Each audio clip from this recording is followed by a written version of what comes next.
Nothing inspires me. If I inspired, I'll expire.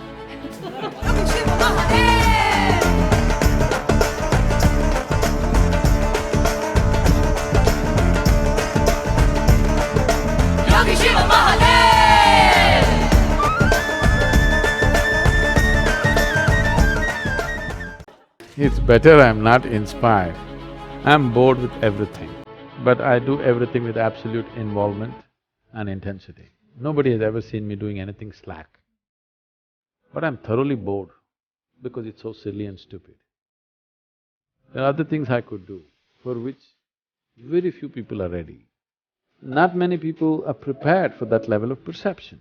Slowly we are increasing that number there, but the rest of the activity is the dumbed-down stuff of my life.